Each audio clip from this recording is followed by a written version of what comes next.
Assalamualaikum warahmatullahi wabarakatuh. Kami dari kelompok 2 kelas A, kelas RS1 AA. Izin memperkenalkan diri. Saya Hamid Ibrahim. saya Iqbal Zulkarnain. Saya Farah Malaysia PNN. Pertama-tama dari analisis kami yaitu kondisi ketidakselamatan ketenaga listrikan dan musibah ketenaga listrikan di lingkungan masyarakat. Nah, di kasus pertama ini ada tentang stop kontak yang terlepas dari dinding yang akan dijelaskan oleh Hamid Ibrahim.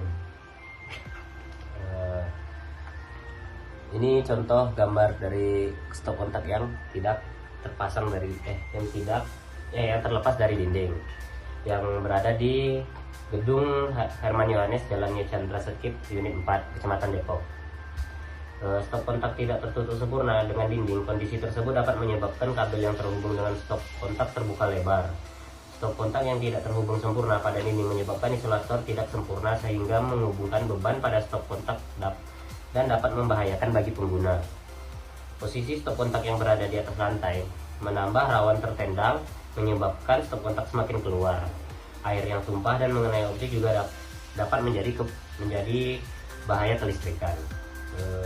Musibah yang terjadi akibat stop kontak yang longgar antara lain seperti percikan api yang dapat menyebabkan kebakaran dan risiko kejutan listrik jika pengguna tidak sengaja menyentuh bagian yang terbuka.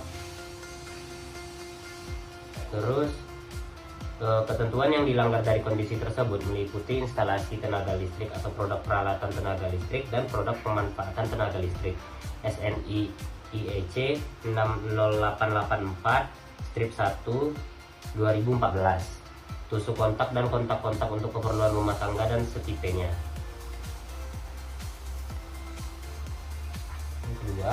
Yang kedua ada kabel listrik menjuntai ke trotoar yang akan dijelaskan oleh Farel. Oke, jadi pada gambar yang ada di sini ya, ada kabel listrik yang menjuntai ke trotoar. Nah, kabel listrik yang menjuntai ke bawah dapat membahayakan pejalan kaki yang lewat. Apabila tidak ditangani dengan segera, dikhawatirkan kondisi isolator yang buruk dapat menyebabkan kabel tersebut mengeluarkan muatan, sehingga dapat mungkin terjadi adalah korsleting yang berpotensi memicu kebakaran jika kabel tersebut mengalami kerusakan.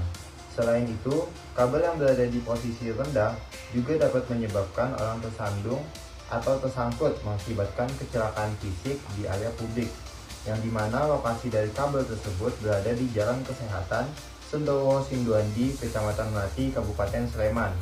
Nah, untuk ketentuan yang dilanggar adalah UU nomor 30 tahun 2009 tentang ketenaga listrikan dan Permen SDM nomor 13 tahun 2021. Instalasi harus dipasang dengan memperhatikan keselamatan publik dan menjaga jarak aman dari ruang publik termasuk trotoar dan juga jalan. Kabel listrik yang menjuntai ke trotoar melanggar ketentuan pasal 44 Undang-Undang nomor 30 tahun 2009 yang mewajibkan instalasi listrik untuk andal, aman bagi manusia, serta ramah lingkungan. Kabel tersebut juga tidak mematuhi aturan tentang ruang bebas. Nah, selanjutnya akan dijelaskan oleh Iqbal. Ya, di sini saya mendapatkan kasus tentang ranting yang terjuntai pada kabel listrik. Ini gambarnya. Ya. Kabel yang menjadi tumpuan dari ranting pohon yang jatuh. Ranting pohon yang terjuntai pada kabel dapat membebankan kabel yang berujung dengan kabel yang turun atau putus. Selain dari menambahkan beban pada kabel, ranting pohon dapat memicu adanya kebakaran karena terdapat segitiga api, yaitu bahan mudah terbakar yaitu ranting, pemicu kebakaran yaitu percikan kabel dan oksigen. Peraturan yang dilanggar adalah Permen SDM nomor 13 tahun 2021 tentang terkait ranting pohon yang menggantung berada di dekat kabel listrik. Terdapat ketentuan tentang ruang bebas, yaitu area yang harus bebas dari benda apapun termasuk pohon untuk menjaga keselamatan ketenaga listrikan. tanaman yang berada di bawah ruang bebas dapat mengganggu ruang bebas pada kabel, dan instalasi kelistrikan dapat mengganggu kelancaran transmisi listrik. Jadi dari ketiga kasus keselamatan ketenaga listrikan yang kami ambil, kita dapat simpulkan bahwa banyak kejadian ketenaga listrikan yang dapat membahayakan bagi manusia, makhluk hidup, bahkan lingkungan, dari kelalaian manusia hingga kejadian alami seperti pemasangan stop kontak yang tidak sempurna dan ranting menggantung pada kabel listrik. Yang kedua, untuk dapat menjaga keamanan bagi manusia, lingkungan, serta bagi instalasi listrik itu sendiri, dapat melakukan pengecekan berkala dan mematuhi peraturan pemerintah menyangkut keamanan ketenaga listrikan.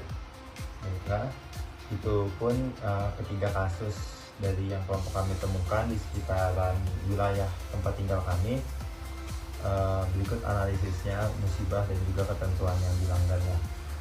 Dari kelompok kami, sekian, terima kasih, mohon maaf jika ada kekurangan. Wassalamualaikum Warahmatullahi wabarakatuh.